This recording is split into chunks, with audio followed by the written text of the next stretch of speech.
अपने हाथों को उठा के आज जो घोषणाएं मैं करूंगा उससे मैं सेम नहीं होऊंगा। अपने परिवारों समेत मैं गवाही के साथ वापस आऊंगा। आमीन। ऊंचा ये आशीष हमारी है। ऊंची आवाज में एक बार आमीन बोलो। हालेलुया। कई वचन होते हैं, आप उसकी तैयारी करते हैं, आप अपने सिचुएशंस को देखते हैं, आप लोगों को देखते हैं, उनकी केसेस को देखते हैं, आप परमेश्वर से वचन लेते हैं, आप वचन को देते हैं। कई बार कुछ वचन ऐसे होते हैं जो आपको इमीडिएटली परमेश्वर का आत्मा कहता है कि ये वचन को अभी आपको लोगों को देना है। एक प्रोफेटिक वचन के रूप में हो सकता है, बाइबल के वचन के रूप में हो सकता है, वो भी एक तरह का प्रोफेटिक वर्ड ही है। लेकिन कुछ खास तरह के वचन होते हैं, कई बार परमेश्वर उन वचनों को स्पेसिफिकली बोलता है कि इस संडे तुमने ये वचन लोगों को देना है। और जब पिछले कुछ सालों में जब मैं मैसेजेस सुनता हूं और लोगों को बोलते हुए देखता हूं कि मैं आपके वचन से मैंने इस तरह से बरकत पाई है, पूरी दुनिया में जब मैं घूमता हूं तो लोगों से मिलने का मौका मिलता है तो वो बताते हैं कि किस तरह से वचन ने मेरी लाइफ और मेरी सेवकाई, मेरे परिवार को बदला है। आज की इस मीटिंग में मुझे कौन सा वचन देना, ये परमेश्वर ने कहा। बहुत से लोग परमेश्वर ने कहा विश्वासी हैं और मेरे साथ अच्छी तरह से चल रहे हैं, लेकिन उनकी जिंदगी में वो विक्ट्री, वो जीत नहीं है, वो शैतान के ऊपर फतेह नहीं है। और उसका कारण परमेश्वर ने मुझे बताया। पहला शमूएल 17 उसकी 1 से 11 आयत को मैं पढ़ूंगा और उसके बाद मैं वो वचन डिस्कस करूंगा जो परमेश्वर ने मुझे आपको बताने के लिए आज बोला है, खास आप लोगों को। अब पलिश्तियों ने युद्ध के लिए अपनी सेनाओं को इकट्ठा किया और यहूदा देश के सोको में एक साथ होकर सोको और अजेका के बीच अपेस दमीम में डेरे डाले। और शाऊल और इजरायली पुरुषों ने भी इकट्ठे होकर एला नामक तराई में डेरे डाले और युद्ध के लिए पलिश्तियों के विरुद्ध पांति बांधी, यानी लाइन लगाई। पलिश्ती तो एक और पहाड़ पर और इजरायली दूसरी ओर पहाड़ पर खड़े रहे और दोनों के बीच एक तराई थी। तब पलिश्तियों की छावनी में से गोलियत नामक एक वीर निकला जो गत नगर का था। उसकी लंबाई 6 हाथ 1 बित्ता थी। 6 हाथ का मतलब होता है 10 फीट के करीब। अगर आज आप बड़े बड़े जो शूरवीर आप देखते हैं आज के ज़माने के, वो खली हो, वो कोई भी हो, 7 फुट 1 इंच किसी की हाइट है, 7 फुट 2 इंच किसी की हाइट है। लेकिन आप इमेजिन कर सकते हो ये बंदा 10 फीट का था और उसके सिर पर पीतल का टोप था। एक पत्थर का झिलम वो पहने हुए था जिसका तौल 5000 शकेल पीतल का था। उसकी टांगों पर पीतल के कवच थे, उसके कंधों के बीच बर्शी थी। भाले की छड़ उसकी जुलाही के डोंगे के समान थी। उसका फल 600 शकेल लोहे का था, यानी कम से कम जो उसके हाथ में भाले का जो हिस्सा था वो 57 किलो का था। आज अगर आप में से 90% लोगों को बोलो कि 57 किलो उठा के सिर्फ एक बार ऐसे कर दो तो नहीं कर पाएंगे। लेकिन उसने कहा कि वो उसके साथ वो लड़ता था और एक ढाल लिए हुए एक जन उसके आगे चलता था। वह खड़ा होकर इजरायली पांतियों को ललकार के बोला, तुमने यहां आकर लड़ाई के लिए क्यों पांति बांधी है? क्या मैं पलिश्ती नहीं हूं और तुम शाऊल के अधीन नहीं हो? अपने में से एक पुरुष चुनो कि वह मेरे पास उतर आए। यदि वह मुझसे लड़कर मुझे मारे तब तो हम तुम्हारे अधीन हो जाएंगे। यदि मैं उस पर प्रबल होकर मारूं तो तुम्हें हमारे अधीन होकर हमारी सेवा करनी पड़ेगी। वह पलिश्ती बोला, मैं आज के दिन इजरायली पांतियों को ललकारता हूं कि किसी पुरुष को मेरे पास भेजो कि हम एक दूसरे से लड़ें। और उस पलिश्ती की इन बातों को सुनकर शाऊल और उसकी समस्त इजरायलियों का मन कच्चा हो गया और वो अत्यंत डर गए। अब यहां पर 2 सीन हैं। पहला कि शाऊल डरा क्यों? कौन था शाऊल? वचन यह कहता है कि शाऊल इजरायलियों का राजा था। और किसने खड़ा किया था? क्या वो वोट्स लेकर खड़ा हुआ था? क्या लोगों की सहमति से खड़ा हुआ था? या उसे परमेश्वर ने अभिषेक किया था? आप मुझे बताइए वो किस तरह खड़ा हुआ था? परमेश्वर ने उसे क्या किया था और किसके द्वारा किया था? शमूएल नबी के द्वारा परमेश्वर ने उसका अभिषेक किया। और वचन कहता है कि जब वो परमेश्वर के साथ जुड़ा रहा, जब तक उसने बड़े बड़े राजाओं को मारा और उसने बड़े बड़े राजाओं को जमीन पर ला दिया, क्योंकि परमेश्वर का अभिषेक जो था उस पर था और परमेश्वर का आत्मा उसके साथ था। ऐसी एक भी लड़ाई नहीं थी जिसे शाऊल हारा हो, और शाऊल एक भी लड़ाई में शर्मिंदा नहीं हुआ था। लेकिन अब यह क्या हो गया कि एक वीर आके निकलता है और बाइबल कहती है कि इजरायली सारे लोग कांपने लगते हैं और शाऊल राजा भी कांपने लगता है।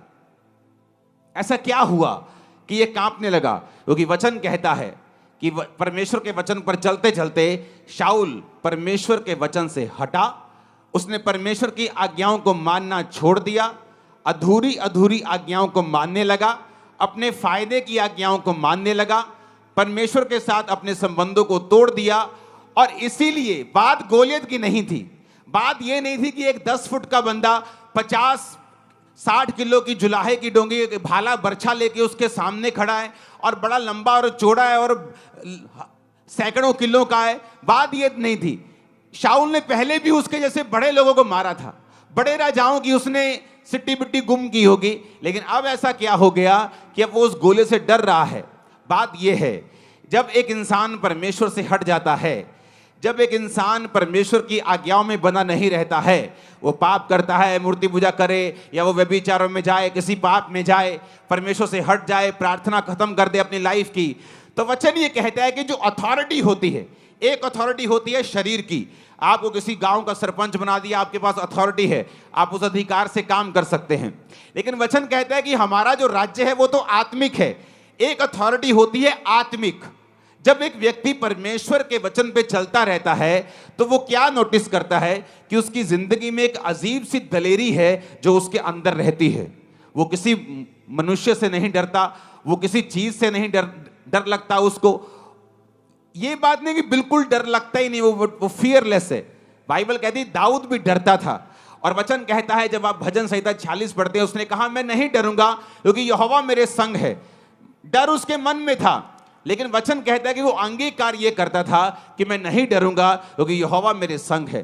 अब आपको ये बात पहले समझने की जरूरत है जिस टॉपिक पे हम हैं। अब शाऊल जो था, वचन ये कहता है कि उसकी आत्मिक अथॉरिटी को वो पाप और अनाज्ञाकारिता के कारण खत्म कर चुका था। कई बार क्या होता है, आप परमेश्वर के साथ आप रिश्ते में होते हैं, आप प्रभु के साथ मेल मिलाप में होते हैं, हाँ, आप रोज प्रार्थना करते हैं, आप पाप से दूर रहते हैं, आप सब तरह से परमेश्वर को प्रसन्न करने की कोशिश करते हैं। इसका मतलब ये नहीं कि आप 100% प्रभु यीशु को जैसे चलने लग जाते हैं, लेकिन आपकी इंटेंशन यही होती हैं कि मुझे कोई ऐसा पाप नहीं जानबूझ के करना, मुझे प्रेयर में रहना है, मुझे वचन पढ़ना है, मुझे रोज़ों में रहना है। और इस तरह से जब आप परमेश्वर में चलते हैं, एक अजीब सी स्पिरिचुअल अथॉरिटी आपके साथ रहती है। जब दो व्यक्ति दोनों चर्च में आते हैं, एक आत्मिक अधिकारों के नीचे है, वो परमेश्वर में चलता है, वो प्रार्थना करता है, वो प्रभु के साथ अच्छे संबंध हैं। ये नहीं फॉरेन के लोग मैंने देखे हैं, अच्छा संडे डबल दिहाड़ी मिल रही, संडे ज्यादा डॉलर मिलते काम करने के, तो संडे काम करते, कहते वचन हम कोई बात नहीं आके ऑनलाइन सुन लेंगे। वो पैसा नहीं इकट्ठा कर रहे, वो श्राप इकट्ठा कर रहे हैं कि संडे डबल दिहाड़ी मिलती है, संडे टैक्सी का काम अच्छा चलता है, तो संडे प्रभु को छोड़ दो, कोई बात नहीं ऑनलाइन सुन लेंगे परमेश्वर क्या कहते हैं। सिर्फ ऑनलाइन सुनने से सब कुछ नहीं होगा। कई बार आप जब परमेश्वर की हुजूरी में आते हैं, आपको प्रैक्टिकली परमेश्वर वो ग्रेस देता है, अनुग्रह देता है, जिससे आप अपने जीवन की मुश्किलों से और अपने जीवन के प्रॉब्लम से और उन फाइट से बाहर आ सकें जो आपको घेरे हुए हैं। और वो ऑनलाइन रह के नहीं आती। ऑनलाइन है, कभी साल में एक मीटिंग मुझे कहीं बहुत इमरजेंसी जाना पड़ रहा है तो मैं ऑनलाइन देख रहा हूं। उन लोगों के लिए ऑनलाइन है, फौजियों के लिए ऑनलाइन है, जिनको मालूम है कि हम अपना चौकी छोड़ के कहीं जा नहीं सकते, उन लोगों के लिए है। बाइबल कहती है जब आप अधिकारों से भरे होते हैं, फर्क कहां लगता है? एक व्यक्ति जो अधिकारों से भरा हुआ है और सही तरह से प्रभु में चलता है, दूसरा भी चर्च आता है, कभी कभी प्रेयर कर लेता है, कभी कभी पाप कर लेता है, कभी कभी शराब पी लेता है, कभी कभी कुछ कर लेता है। दोनों चर्च आ रहे हैं, दोनों में कोई फर्क नहीं। वो भी हालेलुया बोलता है, वो भी आमीन बोलता है, वो भी घोषणा करता है, वो भी विश्वास करता है यीशु प्रभु है। लेकिन फर्क तब होता है जब दोनों की जिंदगियों में उनको मुसीबतों का सामना करना पड़ता है। जब दोनों की लाइफ में कोई बीमारी आती है या कोई ट्रबल आता है या कोई मुश्किल आती, जो अधिकारों से भरा हुआ होता है, और जब वो अपने अधिकारों से मालूम होता है कि नहीं, मैं इस चीज के लिए नहीं बना हूं, और वो अधिकारों से उन चीजों को डांटना शुरू करता है और वो चीजें गायब होती हैं। जब दूसरा सेम अधिकारों के साथ, सेम वर्ड्स के साथ प्रार्थना करना शुरू करता है, उसे अंदर से मालूम होता है कि मेरी प्रेयर का असर जो है वो नहीं है, मेरी प्रेयर में पावर जो है वो नहीं है, और वो प्रेयर शैतान के ऊपर इफेक्ट नहीं कर रही, और वो प्रॉब्लम के ऊपर, वो बीमारी के ऊपर जाके उसको खत्म नहीं कर रही, वो सिर्फ वर्ड्स हैं जो मैं बोल रहा हूं। कितनों को मेरी बात समझ आ रही? जीसस क्राइस्ट, बाइबल कहती है कि एक जगह यीशु मसीह ने वचन सुनाया और यीशु मसीह ने चेलों को कहा कि अब तुम ऐसा करो, तुम चले जाओ, और चेलों को भेज दिया जबरदस्ती, जबरदस्ती लिखा है बाइबल, लोगों को भेज दिया, चेलों को भेज दिया। यीशु मसीह अकेले पहाड़ पे प्रार्थना करने के लिए चले गए। जब नीचे आए तो परमेश्वर ने क्या देखा कि परमेश्वर को नाव के उस नदी के उस पार जाना था और नाव कोई नहीं थी, और बाइबल कहती परमेश्वर पानी पे चले गए चलते हुए। ये क्या था? ये एक स्पिरिचुअल एक्सरसाइज, अथॉरिटी थी जो परमेश्वर ने उसको एक्सरसाइज किया। परमेश्वर जानते थे कोई भी चीज मुझे परमेश्वर के काम करने से रोक नहीं सकती। अगर नाव नहीं है तो मैं नाव का इंतजार नहीं करूंगा, अगर मुझे जाना है प्रीच करने के लिए तो मैं पैदल चल के जाऊंगा। ये क्या था? ये अधिकार था। कैसे आया? परमेश्वर यहोवा के साथ लगातार उसको प्रेम करके, उसके साथ चल के। ये एक दिन का जादू टोना या टोटका नहीं था कि परमेश्वर ने वचन बोले होंगे कि परमेश्वर में मैं सब कुछ कर सकता हूं और वो पानी में चलना शुरू कर दिया होगा। ऐसा नहीं है। कितने इन बातों को समझ रहे हैं? वो अधिकार कैसे आपकी लाइफ के अंदर आते हैं? वो अधिकार तब आते हैं जब आप परमेश्वर के साथ चल लेते हैं। अब मैं वही बात कर रहा हूं।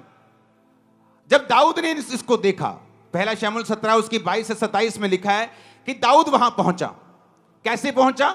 सबसे छोटा था यिशै का बेटा। यिशै के 3 बड़े बेटे दाऊद उसकी शाऊल की सेना में थे, तो शाऊल की सेना में काम कर रहे थे। तो दाऊद के बाप ने कहा, बेटा कुछ सामान ले जा खाने पीने के लिए। तो वो अपनी भेड़ बकरियों को छोड़कर सामग्री लेके, बाइबल कहती है उनको मिलने के लिए चला। और जब वहां पहुंचा तो वहां पे जो गोलियत था वो ललकार रहा था फिर से, और अपने देवताओं का नाम ले लेकर श्रापित कर रहा था। अरे तुम ईसाइयों हो, तुम किसी काम के नहीं हो, और डरपोको, गालियां निकाल रहा था उनको। और जब दाऊद ने देखा तो बाइबल कहती दाऊद अपनी सामग्री सामान के रखवाले के हाथ में छोड़कर रणभूमि को दौड़ा और अपने भाइयों के पास जाकर उसका कुशल क्षेम पूछा। वह उनसे बातें कर ही रहा था, फलिश्तियों की पांतियों में से वो वीर यानी गोलियत फिर से चढ़ आया और पहले के समान बातें करने लगा, और दाऊद ने उन्हें सुना। उस पुरुष को देखकर सब इजरायली अत्यंत भय खाकर उसके सामने से भागे। फिर इजरायली पुरुष कहने लगे, क्या तुमने उस पुरुष को देखा है जो चढ़ा आ रहा है?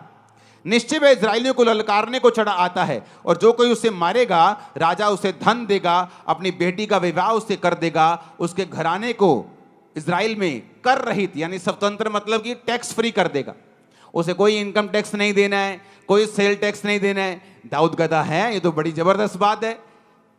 दाऊद ने कहा उस फलिश्ती को मार के जो इजरायलियों की नामधराई दूर करेगा उसके लिए क्या किया जाएगा। दाऊद मेक श्योर करना चाहता था कि इतनी बड़ी ब्लेसिंग है उसको मारने की, क्या सचमुच मेरे घराने को टैक्स फ्री कर दोगे? क्या राजा अपनी बेटी की शादी मुझसे कर देगा? क्या मुझे बहुत सा धन देगा? लोगों ने कहा हां, जो कोई उसको मारेगा उसके साथ यही किया जाएगा। अब दाऊद जो था वो परमेश्वर के साथ संबंधों में था, परमेश्वर के साथ सही नाते में था। इसलिए दाऊद जब गोलियत की ओर देख रहा था उसे गुस्सा आ रहा था। कहता ये खतना रहित फलिश्ती, ये एक ऐसा इंसान जो यहोवा को नहीं मानता, यहोवा की सेना को कैसे ललकार सकता है? वो दाऊद की अणख कैसे जाग रही थी? क्योंकि वचन कहता है दाऊद का संबंध परमेश्वर के साथ था। इसलिए दाऊद के अंदर जो अधिकार था वो जाग रहा था और वो ललकार मार रहा था।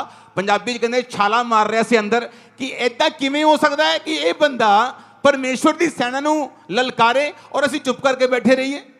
और शाऊल जो राजा था दाऊद से कहीं अधिक लंबा और चौड़ा था, और वचन ये कहता है कि पूरे इजराइल में शाऊल के कोई भी कद के जितना नहीं था, सारे उसके कंधे तक, वो भी बड़ा लंबा चौड़ा था। लेकिन अब अधिकार काम नहीं आ रहे थे। क्यों? क्योंकि अंदर से वो करप्ट हो चुका था और परमेश्वर के साथ रिश्तों को खो चुका था। इसलिए जो स्पिरिचुअल ऑडेसिटी जिसे बोलते हैं, एक स्पिरिचुअल ताकत, दलेरी जो आदमी के अंदर होती है, जब उसकी लाइफ में शैतान अटैक करता है या बीमारी अटैक करती, उसे मालूम है परमेश्वर के साथ है, वो बोलता है ए बीमारी भाग जा यीशु के नाम। वो प्रेयर में डांटता है, मास प्रेयर में डांटता है, और उसे मालूम है इस बीमारी को झुकना पड़ेगा क्योंकि मेरा संबंध परमेश्वर के साथ है। लेकिन अगर उस बंदी को पता हो कि रात को मैं ब्लू फिल्म में देख के आया हूं, मेरी लाइफ में कमी है, टाइट पे नहीं करता हूं, प्रेयर नहीं करता हूं, उसको मालूम है जब बीमारी उसको घेरती है या शैतान उसको घेरता है, उसको अंदर से पता होता है कि मैं इसको डांटूंगा तो ये भागेगा नहीं, मैं इसको भगाऊंगा ये भागेगा नहीं, क्योंकि वो आत्मिक अधिकार ओरिजिनल है और शैतान भी उन अधिकारों को जानता है अगर वो आपके अंदर है और आप परमेश्वर के साथ सही हैं तो। इसलिए बाइबल कहती है सिकोआ के 7 पुत्र जादू टोना करने की तरह यीशु का नाम लेकर भी दुष्ट आत्मा पर फूंकते थे। जिस तरह पौलुस निकालता है यीशु के नाम में, हम भी तुझे यीशु के नाम में जाने का हुक्म दे दें। शैतान ने कहा पौलुस को मैं जानता हूं, यीशु को पहचानता हूं, तू कौन है? क्योंकि तू बिना अधिकारों के साथ मुझे डांट रहा है। लेकिन अधिकार कैसे आएंगे? अधिकार आएंगे जब हमारा रिलेशन परमेश्वर के साथ होगा। हम प्रभु के साथ रोज के तरह रोज चलेंगे। अपना क्रूस जो रोज उठाकर मेरे पीछे चलेगा वो मेरे योग्य होगा, परमेश्वर ने कहा। होता क्या है? आपको महसूस नहीं होता। आप अच्छी डाइट खाना शुरू कर दो, आपको एकदम से महसूस नहीं होगा। आप एक अच्छे देश में चले जाओ जहां का पोल्यूशन बहुत कम हो, एकदम से आपको फील नहीं होगा। लेकिन जैसे जैसे आप समय बिताते जाएंगे आपको महसूस होना शुरू हो जाएगा। आपके बाल अच्छे हो रहे हैं, आपकी स्किन अच्छी हो रही है, आपकी बॉडी अच्छी।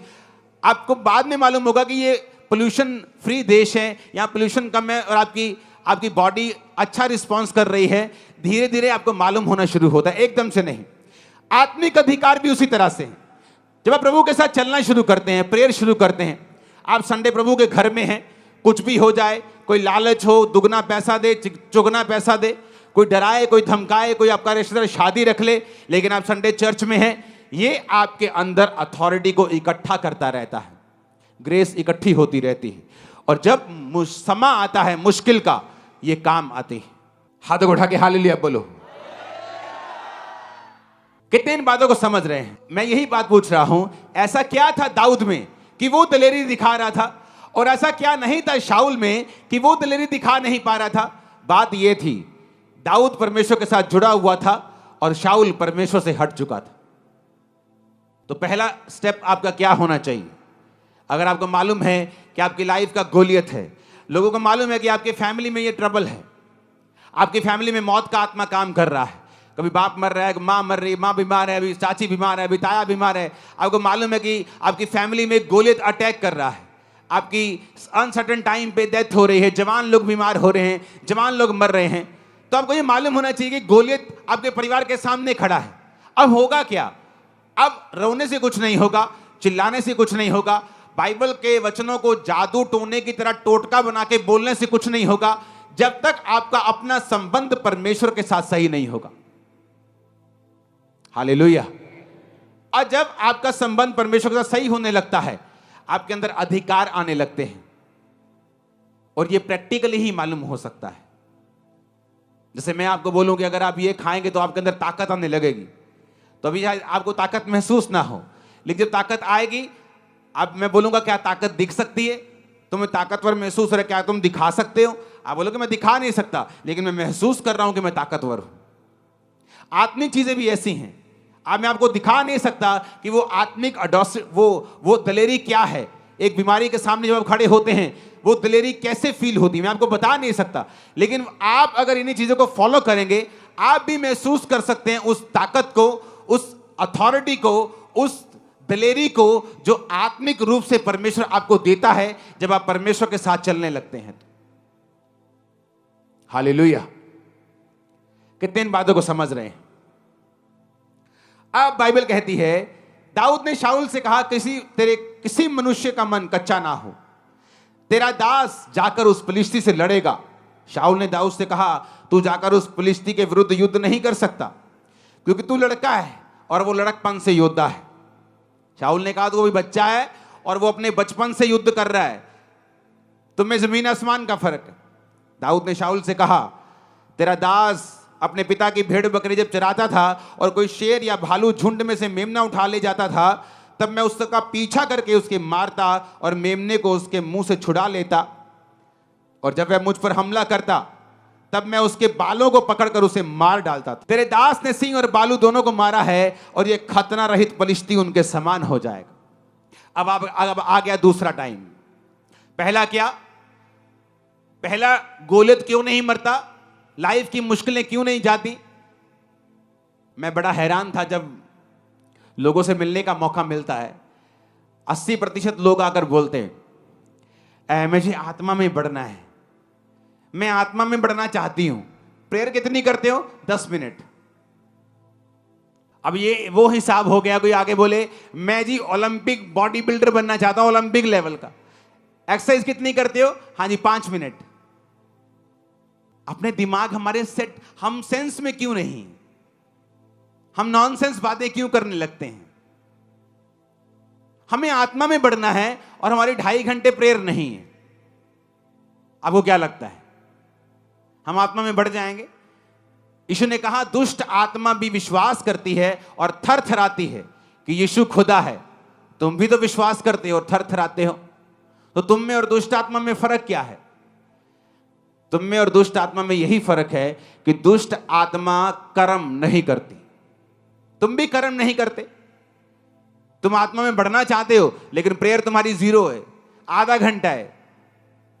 आत्मा में बढ़ना चाहते हो, हफ्ते में कम से कम 2-3 फास्ट तुम्हारे होने चाहिए। 2004 में मैं नहीं कहता आप मेरी तरह फास्टिंग करें, क्योंकि उसका नेगेटिव असर बॉडी पे मेरा उस जमाने में हुआ था। क्योंकि एक हफ्ते में 3 दिन रात के हमारे रोजे होते थे। अगर मैंने मंगलवार, बुधवार, वीरवार 3 दिन रात के रोजे किए, जब शुक्रवार आता था तो दिन का रोजा होता था, शनिवार दिन का रोजा होता था, संडे दिन का होता था, सोमवार दिन का होता था, मंगलवार फिर दिन रात के रोजे होते थे। और 1 साल हमने कंटिन्यू ऐसा किया है, क्योंकि सारा ग्रुप करता था तो सभी करते थे। और लोगों को आज आत्मा में बढ़ना है आधा घंटा प्रेयर करके, लोगों को आज आत्मा में बढ़ना है बिना फास्टिंग के, आत्मा में बढ़ना है बिना बाइबल पढ़े। यह पॉसिबल नहीं, आपको प्राइस पे करना पड़ेगा। अब यहां पे दाऊद जो था उसने कहा कि ये खतना रहित पलिश्ती भी उसी शेर भालू के समान होगा। ऐसी ओडेसिटी, ऐसा दिलेरी कैसे? क्योंकि दाऊद को मालूम था कि परमेश्वर मेरे संग है। जोर से हालेलुया बोलो। अब 2 तरह के लोग हैं जिनकी लाइफ से गोलियत नहीं जाएगा। पहले वो जिनका परमेश्वर के साथ कोई संबंध नहीं, जो है तो क्रिश्चियन, आते तो चर्च हैं लेकिन प्रेयर नहीं करते, पाप में है, अपनी मर्जी करते हैं। अगर घर में है तो फूट डालने का कारण है, घर में है तो मोहल्ले में है तो चुगलियों का कारण है। जिनका प्रार्थना में कोई ध्यान नहीं, जिनका यह ध्यान है कि चुगली कैसे करनी, घर तोड़ने कैसे हैं, कैसे पैसे अठियाने हैं, कैसे काम खराब करने हैं, तो बाइबल कहती वो अधिकार तुम चाहकर भी प्रयोग नहीं कर पाओगे, क्योंकि आत्मिक अधिकारों के लिए तुम्हें परमेश्वर के वचन के ऊपर चलना पड़ेगा। तो पहली तरह के वो हैं जो परमेश्वर के साथ कोई भी संबंध नहीं रखते हैं, और इसीलिए जब गोलियत उनके सामने आता है, वो शाऊल की तरह है तो क्रिश्चियन, है तो मसा किए हुए थे, कभी राजा थे, लेकिन अब टांगे कांपती हैं शैतान के सामने। क्यों? क्योंकि परमेश्वर के साथ संबंधों को तोड़ चुके हैं। और परमेश्वर ने बताया दूसरे तरह के वो लोग हैं जिनकी लाइफ से गोलियत नहीं जाता, जो दाऊद की तरह परमेश्वर के साथ संबंधों में तो हैं लेकिन कभी भी घोषणाएं अपनी जिंदगी के ऊपर, परिवार के ऊपर, बिजनेस के ऊपर, बच्चों के ऊपर नहीं करते, कभी नहीं करते। पहला वो जो शाऊल की तरह है, वचन छोड़ चुका है, संगति छोड़ चुका है, पाप में है, फोन का यूज गलत करता है, सब तरह के गलत काम करता है, प्रभु के साथ कोई समय नहीं है उसका। पहले तरह के वो हैं। जब वो अपने अधिकारों का प्रयोग करने के लिए शैतान के सामने जाएंगे तो वो शर्मिंदा होंगे, क्योंकि तुम्हारे चाहने से कुछ नहीं होता।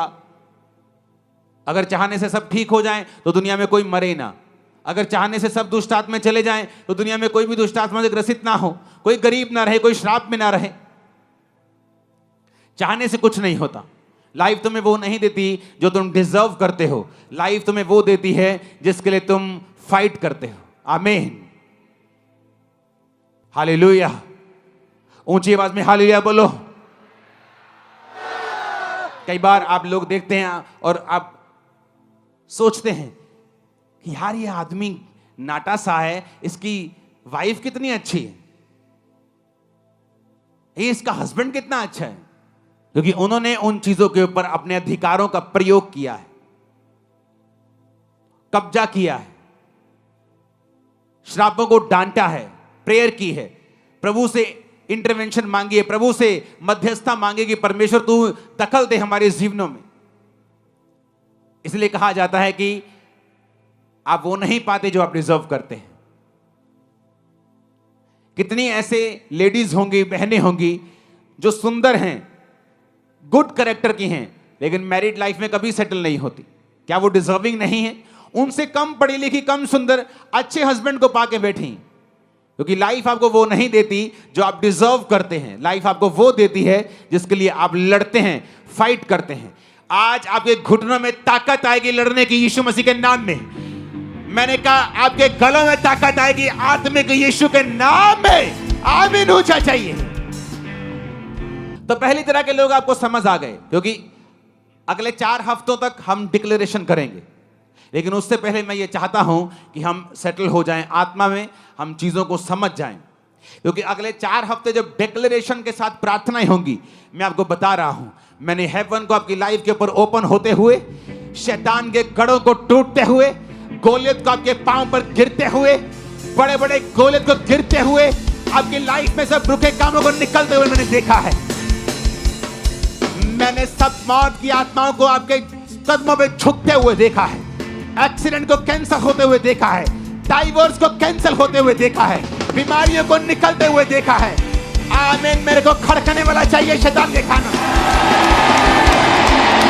हालेलुया। लेकिन इससे पहले कि हम डिक्लेरेशन करें, मैं नहीं चाहता कि हम में ऐसे लोग हों जो वचन को ना समझने वाले हों और वो डिक्लेरेशन को एक जादू और एक टोने और एक टोटके की तरह करें कि वचन में ऐसा लिखा है, बोलने से ऐसा हो जाता है, हम भी बोलेंगे। लेकिन वो दूसरा स्टेप है। पहला स्टेप है परमेश्वर के साथ मेल मिलाप करना, तौबा करना, यानी पानी का बपतिस्मा लेना, अपने पापों और गुनाहों को छोड़ना, एक ही परमेश्वर यानी प्रभु यीशु मसीह की अधीनगी में आना, उसी को अपना उद्धारकर्ता मानते हुए उसी को मानना, अपना सिर उसके सामने झुकाना और उसके बाद उसके वचनों को पढ़ना और उसके वचनों पर चलना। और उसके बाद फिर आता है डिक्लेरेशंस, घोषणाएं। दाऊद ने क्या किया? आपको क्या लगता है? दाऊद ने पहली घोषणा की जब वो शाऊल के सामने था। उसने कहा, शाऊल, जब मैं ऐसा पिता की भेड़ बकरे को चराता था तो मैं शेर भालू को मार देता था, बालों से पकड़ के मार देता था। दाऊद ने कहा, वो यहोवा जिसने मुझे सिंह भालू दोनों के पंजों से बचाया है, वो फिलिस्ती के हाथ से भी बचाएगा। तो दाऊद ने पहली घोषणा की शाऊल के सामने। मैं भी ऐसी घोषणाएं मुझे याद किया करता था, कई बार लोगों के सामने, अपने परिवार के सामने, कई बार विरोधियों के सामने, कई बार अपने जो रिश्तेदार मुझे कोसते थे, त्यागते थे मुझे, तो धर्म में अपने वापिस आएगा, पछताएगा, उनके सामने मैं घोषणाओं को करता था। घोषणाओं में ताकत है। कई बार तुम्हारी चाचे की लड़की आके तुम्हें पूरी तरह से मिट्टी में मिला देती है। ए, तू ईसाई, ले तेरा कख नहीं बनना, तू एक दिन वापस आना, और तुम चुप रहती हो। ये चुप रहना नहीं है, तुम श्राप ले रही हो अपने ऊपर और अपने बंधनों को खुद स्वीकार कर रही हो। कहां चुप रहना है? जब तुम्हारा मां बाप तुम्हें डांट रहा हो, तुम्हें चुप रहना है। लेकिन जब कोई और हो और तुम्हारे विश्वास को चोट पहुंचा रहा है, तुम्हारे ऊपर गलत घोषणाएं कर रहा है, नेगेटिविटी बोल रहा है, तब तुम्हें घोषणा करनी होती है। परमेश्वर ने मुझे बताया, जो पहला स्टेप मैंने बताया ना, वो तो जस्ट एक स्टार्टिंग था। आपके लिए कौन सा स्टेप है परमेश्वर ने बताया आपको मालूम? 10% लोगों के लिए है जो मैंने पहला स्टेप बताया, 90% लोगों के लिए जो अब बता रहा हूं। परमेश्वर ने कहा, मेरे लोग मेरे साथ अच्छे संबंधों के बावजूद भी गोलियत के नीचे रहते हैं, क्योंकि वो घोषणाएं नहीं करते अपने लिए। यहां दाऊद की जिंदगी देखो, उसने घोषणा की शाऊल के सामने। शाऊल कहता, बेटा तू अभी छोटा है, और वो जब वो छोटा था तभी से लड़ता है। यानी अगर वो 40 साल का है, वो 26 साल का एक्सपीरियंस है बेटा। तेरी उम्र अभी 15, 20, 16 साल है, 18 साल है। तू नहीं लड़ सकता। उसने कहा जब मैं अपने बाप के भेड़ बकरे को चराता था ना, तो कोई शेर भालू आता था तो मैं उसको केसों से पकड़ के मार देता था। तो जो परमेश्वर मुझे शेर भालू के हाथ से बचाता था, वो इसके हाथ से भी बचाएगा। घोषणा, मैं घोषणा करता हूं तुम कभी फेल नहीं होगे। मैं घोषणा करता हूं इसी साल तुम्हारी शादी होगी।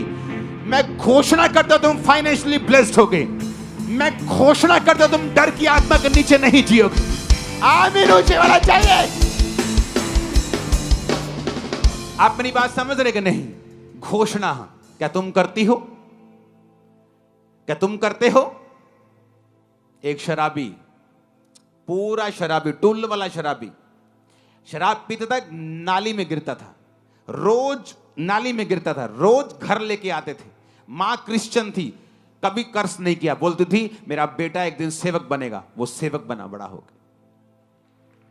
घोषणा, घोषणा, घोषणा। तुम्हारा बच्चा शरारती हो, कभी मत कहो मेरा बच्चा शरारती है, बोलो मेरा बच्चा एक्सीलेंट। आज जब फ्लाइट में, मैंने ऑस्ट्रेलिया में बताया था कि फ्लाइट में जब जाते हैं, एंड ऑफ द फ्लाइट सारी एयर होस्टेस हमें आके जरूर ये बात बोलती हैं, आपके बच्चों के जैसा कोई बच्चा हमने नहीं देखा है। ये कैसे इतने काम हैं, कैसे हर चीज को बोलते हैं, हैंडल करते हैं, चीजें करते हैं, शोर नहीं, रोते नहीं, चिल्लाते नहीं, खिंचते नहीं। मैंने कहा घोषणाएं। बचपन में जब ये थे, घोषणाएं, घोषणाएं, घोषणा, घोषणा, डिक्लेरेशन, डिक्लेरेशन, डिक्लेरेशन। तुम जैसा बोलोगे, परमेश्वर ने क्या कहा, मैं उन चीजों के नाम जो नहीं ऐसे लेता हूं जैसे कि वो हैं। अब्राहम, तेरा नाम आज से अब्राहम होगा। है प्रभु, मेरे पास तो अपना एक कुत्ते का बच्चा भी नहीं है, तो मेरा नाम तू रख रहा है कि जातियों का पिता होगा। सारे, तेरा नाम सारा होगा। बहुत से राजकुमारों की माता, हे प्रभु वो बख्श दे, ऐसा मेरा नाम मत रख। जैसे आज अगर चर्च में कोई बहुत गरीब भाई बैठा है, जो कल को अमीर हो जाएगा वो कोई प्रॉब्लम नहीं, लेकिन आज बहुत गरीब और घर जाके बोले आज से मेरा नाम धनी चंद है आज से मेरा नाम मुकेश अंबानी है, वो लोग बोलेंगे यार तू क्यों बेइज्जती करवानी है अपनी। घोषणा, घोषणा। परमेश्वर ने कहा मेरे लोग नहीं जीत रहे गोलियत से क्योंकि वो घोषणा नहीं करते। तुम लोग क्या सोचते हो, हाय प्रभु कुछ करेगा, हाय प्रभु इस दर्द नू कड्डेगा, हाय। और प्रभु क्या सोच रहा है कि मैंने तुझे सांपों और बिच्छुओं को रोंदने का अधिकार दिया, तुझे ताकत दी है, तू घोषणा करेगी, तू डिक्लेयर करेगी, तू घोषणा करेगी, मैं तुझे दूंगा। तू घोषणा नहीं करेगी, पावर तेरे पास होगी, लेकिन वो उसी मिट्टी में दब के खत्म हो जाएगी। आप मेरी बात समझ रहे कि नहीं? घोषणाएं। यहां पर पहली घोषणा दाऊद ने की। अब समय आया जब दाऊद ने जब घोषणा की, तो शाऊल ने 38 आयत में लिखा, शाऊल ने अपने कपड़े दाऊद को पहनाए, पीतल का टोप सिर पे रखा, झिलम पहनाई। दाऊद ने उसकी तलवार वस्त्र के ऊपर कसी और चलने का यत्न किया, और उसने उसे परखा नहीं था। और दाऊद ने शाऊल से कहा, इसके पहने हुए मुझसे चला नहीं जाता, क्योंकि मैंने इन्हें नहीं परखा है। दाऊद ने उन्हें उतार दिया। उसने अपनी लाठी ली, नाले में से 5 चिकने पत्थर छांटे, चरवाहे की थैली अपने झोले में रखे और अपना गोफन हाथ में लेके पलिश्ती के निकट गया। पलिश्ती चलते चलते दाऊद के निकट पहुंचने लगा, और जो जन उसकी और बड़ी ढाल लिए आ रहा था वो उसके आगे आगे चला। पलिश्ती ने जब देखा दाऊद को तो तुच्छ जाना, कहा, क्योंकि वो लड़का ही था और उसके मुख पर लाली झलकती थी और वो सुंदर था। पलिश्ती ने दाऊद से कहा, क्या मैं कुत्ता हूं, तू लाठी लेकर मेरे पास आता है? पलिश्ती अपने देवताओं का नाम लेकर दाऊद को कोसने लगा। पलिश्ती ने दाऊद से कहा, मेरे पास आ, मैं तेरा मांस आकाश के पक्षियों और वन पशुओं को खिला दूंगा। शैतान ने घोषणा की। आप नहीं जानते, आपका एनिमी आप पर घोषणा करता है, आपका दुश्मन आप पर घोषणा करता है और आप चुप रहते हैं। अगर आप घोषणा के बदले घोषणा नहीं करेंगे, वॉर के बदले वॉर नहीं करेंगे, वर्ड्स के बदले वर्ड्स नहीं देंगे, चुगलियों के लिए आपका मुंह खुला रहता है, गंदी बातें बोलनी हो मुंह खुला रहता है, किसी की चुगली करनी हो, निंदा करनी हो, 2-2 घंटे हम बैठ सकते हैं। लेकिन जैसे कोई आके ये बोलता है, ले तू चर्च जानी, फर्क तो नहीं पिया नहीं, तब हमारा मुंह बंद रहता है, क्योंकि वो घोषणा करने का समय था। शैतान करके चला गया, तुम करके नहीं गए, इसलिए तुम्हारी जीवन की परिस्थिति कभी चेंज नहीं हुई। पलिश्ती ने घोषणा की कि मैं तेरा मांस खिला दूंगा पक्षियों को। दाऊद ने फिलिस्ती से कहा 45 आयत में, तू तलवार और भाला और सांग लेके मेरे पास आता है, परंतु मैं सेनाओं के यहोवा से तेरे नाम से तेरे पास आता हूं, जो इजरायली सेना का परमेश्वर है, और उसी को तूने ललकारा है। आज के दिन यहोवा तुझको मेरे हाथ में कर देगा, मैं तुझको मारूंगा, तेरा सिर तेरे धड़ से अलग कर दूंगा। मैं आज के दिन फिलिस्ती सेना के शव आकाश के पक्षियों और पृथ्वी के जीव जंतुओं को दे दूंगा।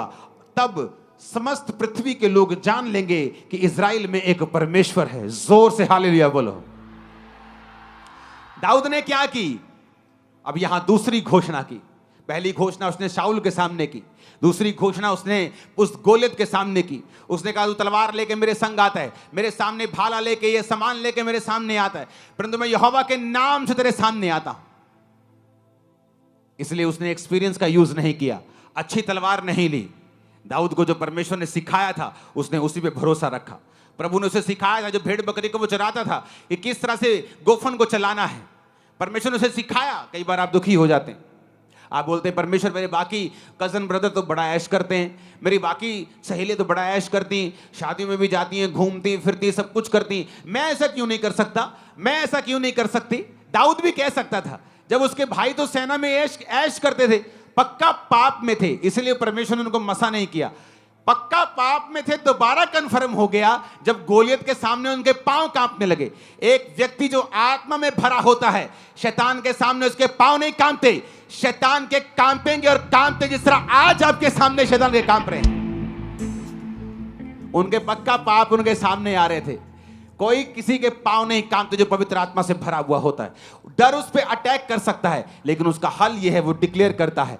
दाऊद ने घोषणाएं की हैं, अगर आप भजन संहिता में पढ़ेंगे, जब डर उस पे अटैक करता था, वो घोषणा करता था, मैं नहीं डरूंगा, यहोवा मेरे संग है, यहोवा मेरा शरण स्थान और बल है, संकट में अति सहज से मिलने वाला सहायक, इस कारण मुझे कोई भय नहीं, चाहे पृथ्वी उलट जाए। घोषणा, घोषणा। जब तुम घोषणा करते हो, तुम्हारी स्पिरिट में कुछ जाता है जो तुम्हें दिखता नहीं। जब तुम घोषणा करते हो, विक्ट्री तुम्हारे अंदर जाती है, बीमारी तुम्हारे अंदर से निकल जाती है, हड्डियों का दर्द चला जाता है, बीमारी श्राप चले जाते, जब तुम घोषणाएं करते हो। लेकिन जब तुम इंतजार करते हो कि प्रभु कुछ करेगा, दाऊद वहां खड़ा होकर प्रभु की ओर नहीं देख रहा था कि प्रभु कुछ करेगा, कि गोलियत को हार्ट अटैक आ जाए, गोलियत अपने आप मर जाए, कुछ हो जाए, गोलियत का दिमाग चेंज हो जाए। हे प्रभु कुछ कर, हे प्रभु दया कर। उसने कहा, तेरा सिर तेरे धड़ से मैं अलग कर दूंगा, इन फिलिस्ती सेनाओं के शव मैं आकाश के जंतुओं को दे दूंगा, क्योंकि तूने मुझे नहीं, तूने परमेश्वर को ललकारा है। जो आपके पीछे हैं, आपके पीछे नहीं है। जो इस सेवकाई के पीछे हैं, वो इस सेवकाई के पीछे नहीं, वो जीसस क्राइस्ट के मकसद के पीछे हैं, और उनका सिर धड़ से अलग कर देगा। परमेश्वर मैं आपको बता रहा। आपका आमीन छोटा है। ये आमीन अपने परिवार के लिए बोलो, जीत जाओ।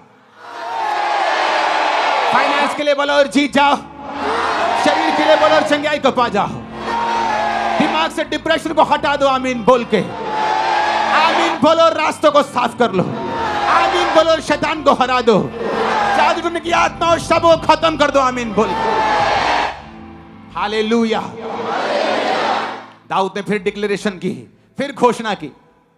दो घोषणाएं करने के बाद वचन कहता है कि जब गोलियत उसके सामने आया, दाऊद उसकी ओर भागा, शैतान से पीछे नहीं हुआ, डर डर के नहीं उसको वो गोफन मारा। बाइबल कहती है उसके सामने फॉरवर्ड गया, बिना डर के उस गोफन को चलाया, उस गोफन में पत्थर रखा, चलाया, उसके माथे पे जाके लगा, गिरा गोलियत। तलवार नहीं थी, गोलियत की ही तलवार पकड़ी, उसका सिर धड़ से अलग किया। जैसे फिलिस्तियों ने देखा, ले भाई अपना लीडर तो गया, तो बाइबल कहती सारे भागे। जब सारे भागे तो जो आत्मा में नहीं थे वो भी दलेर हो गए, कहते इतना डी ऐसी की तैसी, वो भी पीछे भागे, सबको मार दिया। और वही वचन पूरा हुआ जो दाऊद के मुंह से निकला था कि फिलिस्तियों के शव आकाश के पंछी खाएंगे, और वैसा ही हुआ। ये कमाल था डिक्लेरेशन का, ये कमाल था यहोवा के वचन के ऊपर विश्वास करने का, ये कमाल था परमेश्वर के साथ संबंधों को कायम रखने का। आमीन ऊंचे वाला चाहिए चर्च। हालेलुया। तो अगर आपके संबंध प्रभु के साथ सही नहीं, मेरा विश्वास है इस मीटिंग के खत्म होने के बाद आप लोग बपतिस्मा लेने के लिए पीछे हमें मिलेंगे, बपतिस्मा लेंगे और प्रभु के साथ अपने संबंध को कायम कर लेंगे। मैंने यहाँ पर लोगों को आते हुए देखा है चर्च में और पूछा है उनसे कब लिया बपतिस्मा, कहते जिस दिन हम चर्च में पहली बार आए थे हमने बपतिस्मा ले लिया था। और जाके चेक करो उनके लोगों की गवाहियों को, चेक करो किस तरह से परमेश्वर ने उन्हें ब्लेस किया है, जब परमेश्वर के साथ उन्हें संबंध को कायम किया, टाइम वेस्ट नहीं किया। जब मुझे मालूम हुआ था बपतिस्मे का मसीह में आने के शायद 2-4 हफ्ते बाद ही, तो मैंने अपने पास्टर को बोला मुझे अभी चाहिए। तब लोग देते नहीं थे, तब जब 20-25 इकट्ठे होते थे तो तब मिलता था, जब 2-4 महीने में। तो मैंने मसीह में आने के 1.5-2 महीने के बाद बपतिस्मा ले लिया था। मुझे वो भी लेट लगता था, मैंने कहा लेट लिया है, मुझे और जल्दी लेना चाहिए था। पहला स्टेप है अपने संबंधों को प्रभु के साथ कायम रखना।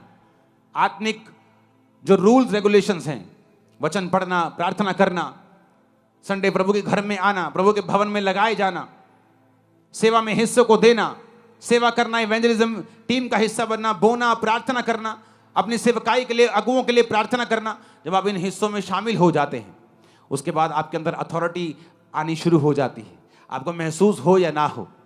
और जब आप फिर प्रभु के साथ संबंध कायम कर लेते हैं उसके बाद आपको डिक्लेरेशंस करनी है। अगर आप नहीं करेंगे गोलियत खड़ा का खड़ा रह जाएगा। और यही वचन देने के लिए प्रभु ने आज मुझे आपसे कहा है। आप तैयार हैं क्या? वो कोई भी रोग क्यों ना हो, वो कोई भी ट्रबल क्यों ना हो, अगर आप घोषणाएं नहीं करेंगे, अगर आप डिक्लेरेशन नहीं करेंगे, आप बोलेंगे नहीं, घोषणाएं मन में नहीं होती। दाऊद ने मन में नहीं सोचा अच्छा तेरे को मार दूंगा, मन में सोच रहे हैं, मन में नहीं सोचा, मुंह से बोला, इतनी जोर से बोला कि गोलियत के कानों में खड़कती थी आवाज, इतनी जोर से बोला कि बाकियों को भी सुनता था, इतनी जोर से बोला कि शाऊल को भी मालूम हो गया कि हाँ कुछ तो है इसमें, क्योंकि शाऊल भी कभी आत्मिक था। तो उसे भी जो आत्मिक होता है, एक समय वो आत्मिक नहीं रहता पर वो आत्मिक व्यक्तियों को फिर भी पहचानता रहता है कि हाँ इसमें वो चीज है जो कभी मुझ में थी। कितने मेरी बात को समझ रहे हैं? उसे मालूम था कि गोलियत जो दाऊद गोलियत के लिए कह रहा है इसमें कुछ है, इसमें कुछ बात है, उसकी घोषणाओं में ताकत थी। आपको मुश्किल होती है, आप रोने लगते हैं, आप प्रभु की ओर हाथ उठा लेते हैं। मूसा भी ऐसे ही करने लगा। जब मूसा ने देखा पीछे फिरौन अपनी सेना के साथ पकड़ने के लिए आ गया, आगे समुद्र था, पीछे फिरौन था, लोग बकबक करने लगे, ले मूसा साडिया कबरा हूं तू समुद्र च बनवाएगा, काश असी तेरे नाल ना आंदे, तेरी गल ना सुनते। और मूसा, बाइबल कहती, परमेश्वर की दुहाई देने लगा, जोर जोर से रोने लगा, प्रभु कुछ कर। परमेश्वर ने कहा तू मेरी दुहाई क्यों दे रहा है, क्यों दे रहा है मेरी दुहाई? तेरे पास लाठी है, लाठी को समुद्र की ओर कर, तो वो 2 भाग हो जाएगा। क्यों दे रहे हो दुहाई? परमेश्वर ने कहा क्यों भिखारियों की तरह मांग रहे हो? तुम नहीं जानते तुम्हारे पास घोषणाओं की ताकत है, तुम्हारे पास वचन है, तुम वचन की घोषणा कर सकते हो।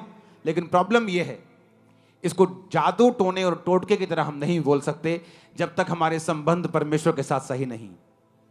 इसलिए शैतान पूरी कोशिश करता है आपके संबंध परमेश्वर के साथ पहले जैसे ना हो, किसी तरह आपको पाप में डाला जाए, किसी तरह आपको डिस्ट्रैक्ट किया जाए ताकि वो चीज आप में रहे ही ना। जब आप में वो चीज है ही नहीं, आपका पास्टर जितनी मर्जी घोषणाएं करे जाए, आप उसको रिपीट करी जाए, शैतान को मालूम है उस पर असर नहीं होने वाला है। इसलिए जरूरी है प्रभु के साथ संबंध कायम करना, और फिर जरूरी है संबंध जब कायम हो जाए घोषणाओं को करना। अपने हाथों को उठाओ। Thank you Jesus. बोलो।